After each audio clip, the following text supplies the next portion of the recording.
dear viewer, you're most welcome to this video. আপনি যদি একজন স্টুডেন্ট হয়ে থাকেন তাহলে এই ভিডিওটা আপনার জন্য। আপনি যদি আমার চ্যানেলে ফার্স্ট টাইম ভিডিও দেখে থাকেন তাহলে এই ভিডিওর নিচে যে লাল রঙের সাবস্ক্রাইব বাটন আছে ওটাতে ক্লিক করে দিন। এক্সামের বিষয়ে আমাদের কেমন ধারণা বলুন তো, যে এক্সাম কেন আসলো, এক্সাম না আসলে ভালো হতো, এক্সাম দিতাম না শুধু পড়ালেখা করতাম, এরকম ধারণা।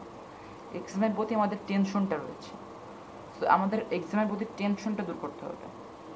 এক্সামের আগে কিছু স্টেপ আসছে এবং এক্সামের পরে কিছু স্টেপ আসছে আপনার এক্সামের বিষয়ে ভালো ধারণা হওয়ার জন্য।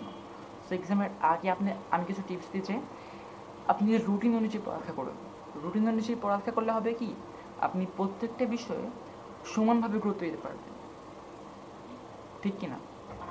এবং সাথে সাথে নোট করুন, পড়ালেখা নোট করে ফেলুন।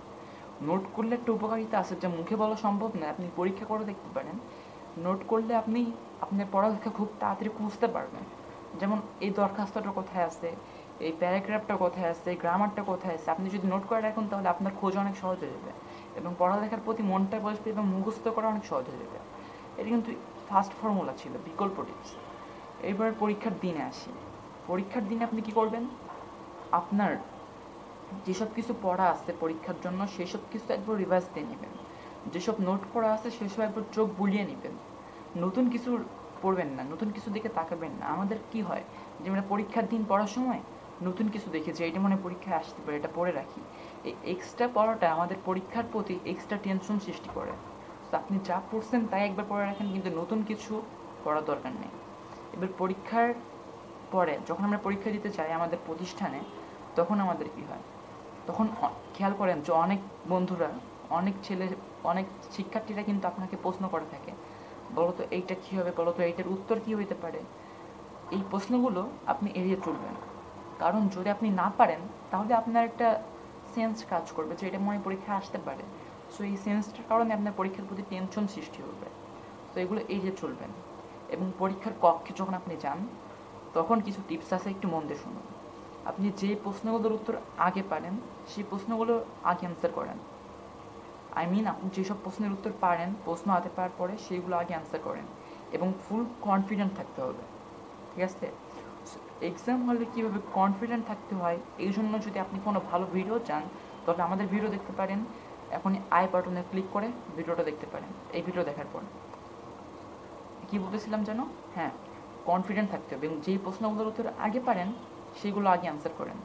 সাপোজ আপনার পরীক্ষায় 60টা প্রশ্ন আসছে, তো আপনি এখন কি করবেন, 7টা প্রশ্নের উত্তরের মধ্যে সাপোজ আপনি 2টা প্রশ্নের উত্তর পারেন না আর 5টা প্রশ্নের উত্তর পারেন। এখন যদি আপনি 5টা প্রশ্ন যেগুলো পারেন সেগুলো নিয়ে উত্তর না দিয়ে আপনি যদি 2টা প্রশ্ন নিয়ে টেনশন করেন তাহলে আপনার অনেক ক্ষতি হবে।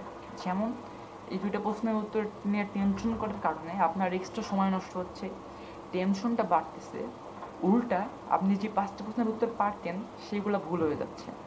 কিন্তু আপনি যদি এখন এই 2টা প্রশ্নের নিয়ে টেনশন না করে 5টা প্রশ্নের উত্তর দিতেন তাহলে আপনি 5টা প্রশ্নের উত্তর পাওয়ার কারণে একটা কনফিডেন্ট পাইতেন এবং সেই কনফিডেন্টের সহায়তায় আপনি 2টা প্রশ্নের উত্তর সুন্দরভাবে শেষ করতে পারতেন।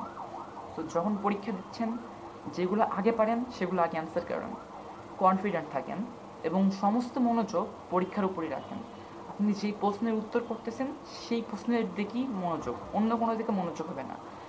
আপনি যদি মুসলমান হয়ে থাকেন তাহলে পরীক্ষা শুরু করার আগে 3 বার রব্বি জিদনি ইলমা পড়ে নেবেন এবং পরীক্ষা শুরু করার আগে বিসমিল্লাহ বলে রব্বি জিদনি ইলমা বলে পরীক্ষা শুরু করে নেবেন। এটা আমরা একটা প্রস্তুতি নিয়ে চাই যে এটা বলবো, বাবা মা বাসা থেকে বলে যায় যে রব্বি জিদনি ইলমা বলে পরীক্ষা শুরু করবি, বিসমিল্লাহ বলে পরীক্ষা শুরু করবি, কিন্তু আমাদের মনে থাকে না। বাট আমাদের মনে রাখতে হবে বিসমিল্লাহ বলে রব্বি জিদনি ইলমা বলে পরীক্ষা শুরু করবে, এটার ফজিলত কিন্তু অনেক, এটা মুসলমানদের ধর্মে। সো হিন্দু মুসলিম কোনো বিভেদ করবেন না। আমি হিন্দুদের সম্পর্কে জানি না এই জন্য বললাম না। সো বেস্ট অফ লাক, এসব টিপস প্রয়োগ করেন। যদি ভালো লাগে লাইক দিন, যদি ইচ্ছা হয় সাবস্ক্রাইব করে দিন। ভিডিওটা ভালো লাগছে আশা করি। যদি কিছু ইউজফুল মনে হয় লাইক দিতে ভুলবেন না, কমেন্ট করে জানিয়ে দিবেন। আপনার টিপসও কমেন্ট বক্সে জানিয়ে দিবেন।